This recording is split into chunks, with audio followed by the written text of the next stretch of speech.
Petit à petit, les chats deviennent l'âme de la maison. Cette phrase, elle est de Jean Cocteau. Et beaucoup d'entre nous pourraient l'appliquer à leur propre foyer. Il faut dire qu'en France, on aime les chats. On peut même dire qu'on les adore. Et c'est bien le problème. Parce que ces félins si gracieux, qui complètent tellement bien votre sofa quand vous rentrez à la maison, ces chats donc peuvent se transformer en catastrophe environnementale. Là, vous trouvez peut-être que j'en fais trop, mais le risque est bien là. Et il va falloir rapidement trouver des solutions, et des solutions qui dépassent les petits gestes, comme on va le découvrir dans ce nouvel épisode de L'Envers du décor, le podcast environnement du service science du HuffPost. Moi, c'est Mathieu Balu, journaliste scientifique à peine capable de nourrir un Tamagotchi, et je suis avec Grégory Rosière, journaliste scientifique qui a vécu avec 5 chats et 4 chiens en 35 ans. Dans l'envers du décor, on vous parle d'environnement sans prendre de gants pour faire un tri sélectif, bien sûr, de nos certitudes et idées reçues. Parce que vous pensez sûrement que la planète va mal, et franchement, vous avez raison, mais on voudrait vous aider à comprendre d'où viennent vraiment les problèmes et peut-être même les solutions qui vont avec.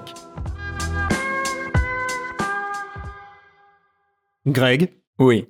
T'es plutôt team chien ou team chat ? Alors franchement, même si j'ai eu les deux, chat à 100%. J'en étais sûr, dans le camp des vainqueurs. Tu sais qu'aujourd'hui, il y a 2 fois plus de chats que de chiens en France ? 14 millions de félins et 7 millions et demi de toutous, pourtant trop mignons. Et d'ailleurs, eux, ils se font pas les griffes sur le canapé. En même temps, c'est un peu normal, je trouve. Les chats, ils sont trop cool. Moi, j'ai une théorie sur les chats d'ailleurs. Envoie la théorie. En gros, le chien, c'est un peu comme un enfant, faut t'en occuper, faut vraiment être attentionné. Alors que le chat, il est indépendant. Il est aussi un peu fourbe, du coup tu l'admires un petit peu. Il y a une sorte de relation un peu étrange et tu vois, il a pas besoin de toi, tu peux le laisser tranquille un week-end. Il vient juste quand il a envie de bouffer ou de faire des câlins. Du coup, c'est quand même normal qu'il soit aussi populaire dans le monde actuel. C'est vachement beau ce que tu dis. Mais non, c'est pas normal franchement. Enfin, si tu prends l'évolution du nombre de chats, il y a vraiment quelque chose qui cloche. En 2000, il y avait autant de chiens que de chats, à peu près 9 millions. Et là, en 20 ans, c'est l'explosion.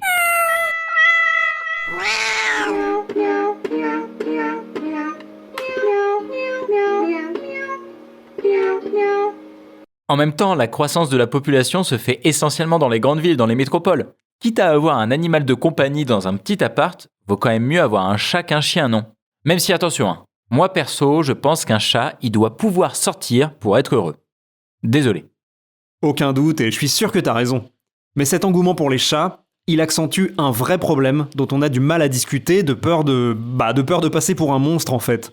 Mais ces 14 millions de chats, ils font partie d'une catastrophe écologique. Et d'ailleurs, ce que tu me racontes sur le besoin de sortir des chats, en fait, c'est le nœud du problème. Alors on va tout de suite faire une parenthèse importante. À l'envers du décor, on aime les animaux, qu'ils soient sauvages ou domestiques, et on n'a rien contre vos boules de poils préférées ou contre leur maître. Et oui, on est au courant que la pollution, l'extinction des espèces, etc., elle n'a pas attendu les chats. Les hommes font ça très bien tout seuls. Mais ça n'empêche pas que la prolifération des chats, c'est un problème écologique, et il faut qu'on en parle avec honnêteté, quitte à ce que ça vous hérisse le poil par moment. Super jeu de mots. Merci. Mais t'as raison, on aime les animaux.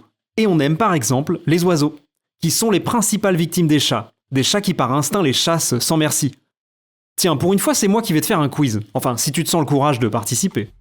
Allez, je vais essayer de faire mieux que toi parce que ces derniers temps... Il y a aux États-Unis 95 millions de chats domestiques et environ 50 millions de chats de gouttière. Bon, c'est une estimation. Donc, ces 150 millions de chats américains, ils sont responsables de la mort de combien d'oiseaux chaque année aux États-Unis ? Alors, 150 millions de chats, mais 95 millions qui sont chez eux, donc ils mangent normalement, ça fait 50 millions d'affamés. Bon, ça commence à faire beaucoup, mettons qu'ils mangent quoi ? Un oiseau par... En même temps, c'est un peu compliqué comme calcul. Je sais qu'il y a toujours un piège, alors je vais dire un chiffre absurde, 1 milliard d'oiseaux par an. C'est pas si mal. Bon, c'est plus que ça, mais t'as raison, c'est en milliards. C'est plus qu'1 milliard et ça se compte en milliards, donc il y en a au moins 2. Je dirais 2 595 270 612. Si tu pensais avoir des points en plus pour la précision, c'est raté. Et la bonne réponse, c'est 4 milliards. Jusqu'à 4 milliards d'oiseaux seraient tués aux États-Unis chaque année par les chats. Résultat, depuis les années 70, il y a 30% d'oiseaux en moins dans le ciel américain, et les responsables seraient largement les chats. Enfin derrière l'homme, bien sûr. Bah oui, parce que comme on le disait, c'est toujours l'homme le principal coupable. Mais quand même, 4 milliards juste à cause des chats, ça me semble démentiel. C'est qu'elles ont faim, ces petites bêtes. Enfin, certaines d'entre elles surtout, on y reviendra. En France maintenant. Comme tu sais, il y a 14 millions de félins dans les foyers. Si on rajoute les chats errants, il faut doubler le nombre à environ 30 millions. Alors, combien d'oiseaux tués chaque année dans l'Hexagone ?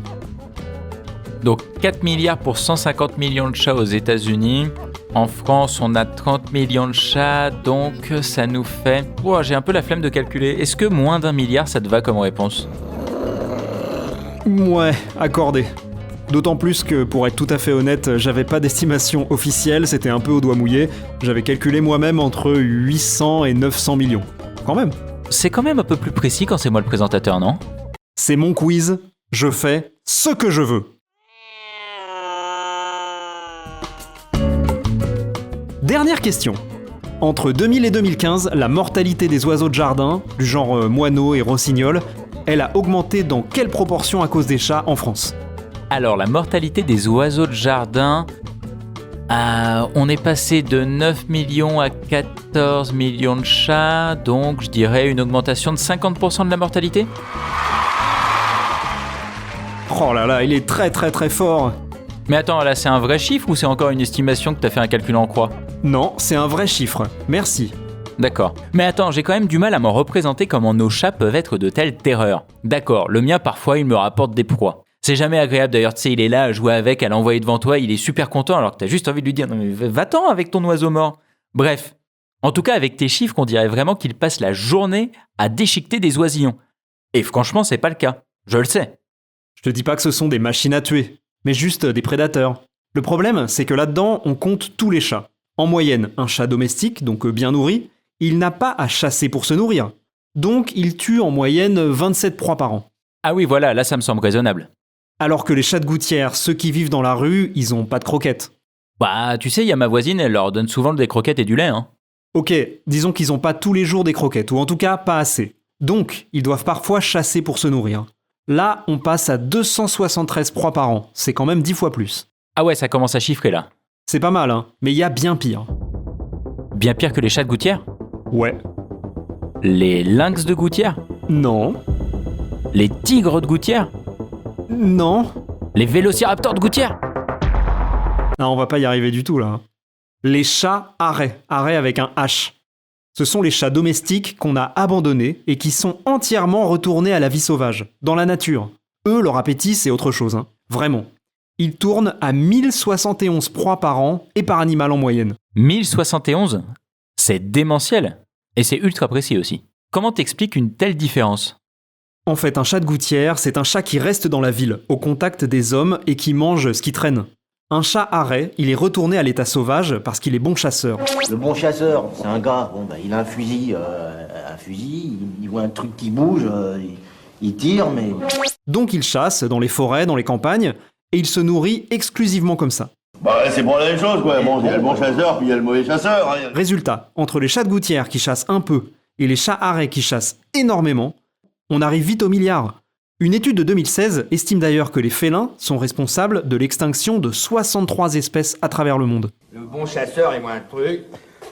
Bon, il tire, mais c'est un bon chasseur. Bon d'accord, mais ça concerne pas mon petit chat qui bouffe 27 oiseaux par an. Oui, mais même ça, tu peux le faire baisser. La Ligue de protection des oiseaux donne d'ailleurs d'excellents conseils aux possesseurs de chats. Ah oui, ça je connais. Déjà, il y a un conseil qui relève du bon sens. Ton chat, il faut le nourrir correctement. Ça calme son appétit, évidemment. Logique. Et puis évidemment, on peut l'empêcher de sortir. Mais si, comme moi, vous trouvez ça injuste, on peut lui mettre une petite clochette autour du cou. Ça marche pour donner au volatile une petite chance supplémentaire de s'en sortir. Parce que le chat, quand il chasse, il essaie de pas faire de bruit. Mais avec la clochette, ça marche pas, donc le volatile, il s'envole. Et dernier point, assez étonnant, il ne faut pas faire sortir le chat juste après la pluie. Parce qu'en fait, à ce moment-là, les oiseaux sont les plus vulnérables. Bah oui, parce que leurs petites ailes, elles sont toutes mouillées, alors elles mettent plus de temps à s'envoler. Enfin bon, bien manger. Clochette autour du cou, ne pas le sortir après la pluie, ok, et surtout, il faut bien les stériliser. Et évidemment, ne pas les abandonner, ou abandonner une portée. Parce que le vrai problème, on l'a dit, c'est que les chats domestiques deviennent des chats de gouttière ou des chats arrêts. Même si vous, personnellement, vous êtes sûr de bien faire les choses. Bah oui, on a tous l'impression de bien faire les choses. Mais pourtant, il n'y a que la moitié seulement des chats de maison qui sont inscrits au fichier des carnivores domestiques, alors que c'est un document très utile pour les retrouver. Ça montre bien qu'il y a des progrès à faire et qu'il faut en faire beaucoup. Et puis à mon avis, ça montre aussi que se reposer sur l'initiative individuelle ou les bonnes volontés, honnêtement, ça ne suffit pas. Bah évidemment, parce que quand on a 14 millions de chats domestiques, forcément il va y avoir des abandons, forcément il va y avoir des chats qui s'enfuient ou se perdent, et qui deviennent des chats de gouttière ou des chats à arrêt. Voilà. Et comme souvent, ça suffit pas d'être un individu bien intentionné, là il faut une solution globale. D'autant que cette situation, les chats en sont les premières victimes. Exactement. Déjà avec la disparition des derniers vrais chats sauvages européens. Dis-moi Greg, à quoi ils ressemblent ces chats sauvages européens ? Ah bah ça tombe bien, j'ai une photo, tiens. On est dans un podcast, Greg. Ah pardon. Alors en fait, ce sont des chats tigrés avec un pelage très touffu et... honnêtement, ils sont très difficiles à distinguer du chat domestique. Mais de toute façon, tu risques pas d'en croiser. Oh, c'est vrai, je pourrais pas croiser de chats sauvages ? Pourquoi ? Eh ben, à moins que t'ailles en vacances dans le Jura suisse, c'est le seul endroit où il en reste quelques-uns. Et le pire, c'est qu'ils sont voués à disparaître. Voués à disparaître, carrément ? À cause de quoi ? C'est leur habitat qui se réduit ? Bah non, c'est les fameux chats arrêts, justement. Il y en a tellement qui se baladent partout avec les gènes des chats domestiques que l'ADN des chats sauvages se dilue peu à peu dans la masse des autres, au fur et à mesure des accouplements, quoi.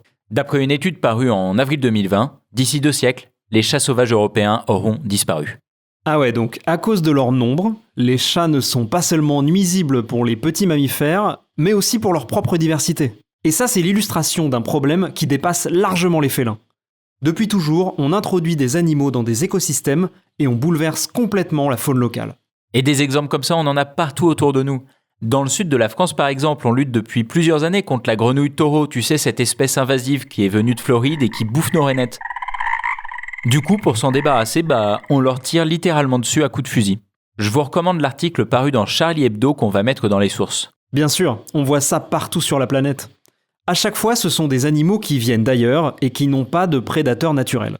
Dans le cas des chats, l'un de ces grands prédateurs en Europe, c'est le loup, figure-toi. T'as croisé un loup récemment, toi ? Ah bah ouais, hier. Ah bon ? Bah non, à part les éleveurs de moutons, ça n'arrive pas à grand monde, je pense. Mais on est d'accord qu'on est en train de parler du chat comme d'une espèce nuisible, là. Le genre d'espèce dont on veut se débarrasser. On va vraiment pas se faire des amis avec cet épisode. T'as raison, bien sûr qu'on peut pas juste les comparer aux grenouilles taureaux, et bien sûr que ce sont des animaux domestiques. Mais il est temps que la team chat se rende compte qu'on n'est pas si loin que ça d'en faire des nuisibles.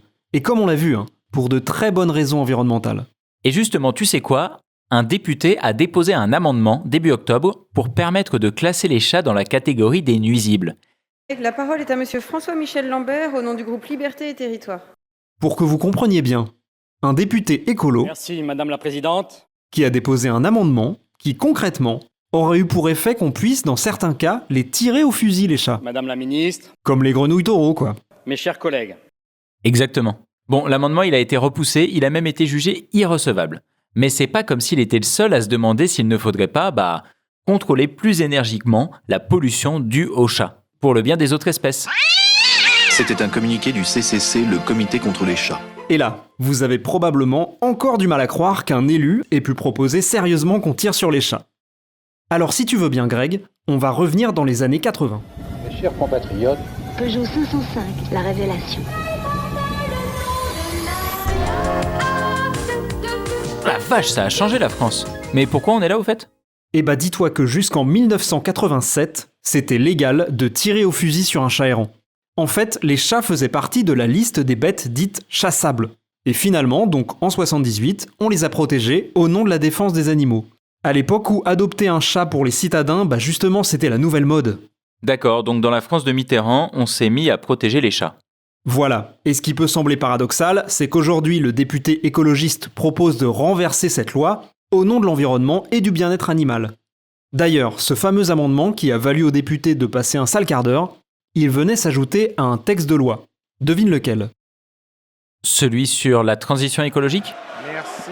Non, mais pas idiot. Celui sur la hauteur maximale des immeubles dans les villes de plus de 100 000 habitants. Allons, mes chers collègues. Non, mais complètement idiot. Celui sur la souffrance animale ? Exactement. qui est pour Qui est contre? Il est adopté. Merci, chers collègues. Bon, d'accord, que les chats soient devenus dangereux, qu'ils aient changé dans la perception de beaucoup d'amis de la nature, je crois que c'est assez clair maintenant. Mais on va quand même pas se mettre à leur tirer dessus à nos petites boules de poils. Absolument d'accord. On n'est pas au niveau de l'Australie qui a fait abattre 2 millions de chats errants entre 2015 et 2020 pour préserver sa biodiversité. Quoi ?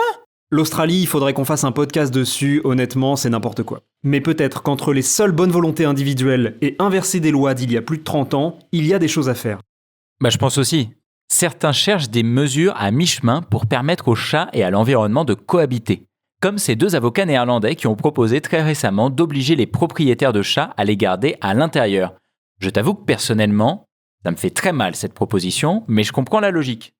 Je souffre avec toi, mais leur argument, j'imagine, c'est d'empêcher qu'ils dévorent les autres animaux. Exactement. Mais surtout, ils expliquent dans une revue de droit très sérieuse qu'en réalité, on n'a pas vraiment le choix, parce que les lois européennes devraient déjà conduire à enfermer les chats. En vertu de directives européennes, les États sont en effet tenus de préserver les espèces en danger. Et donc on ne devrait pas laisser des prédateurs naturels libres de les pourchasser. Logique, mais extrême. Totalement. Un chat qui ne sort pas, pour moi, il est pas heureux. Bon après, par contre, je veux bien lui mettre une clochette.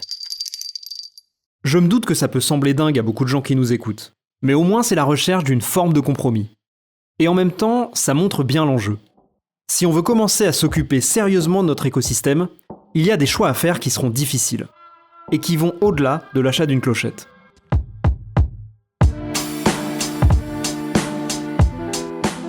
Ça vaut le coup de leur dire, on n'a rien contre les chats. Enfin pas moi. Oh! Bon ok, lui non plus. Bien au contraire, on adore les animaux. Mais c'est justement pour ça qu'il va falloir, comme dans d'autres domaines, commencer à se poser les bonnes questions. Bien dit Greg! Si nos boules de poils coûtent si cher à la planète, il va falloir trouver des solutions innovantes pour freiner sérieusement les dégâts et idéalement, pas des solutions qui reposent simplement sur notre bonne volonté.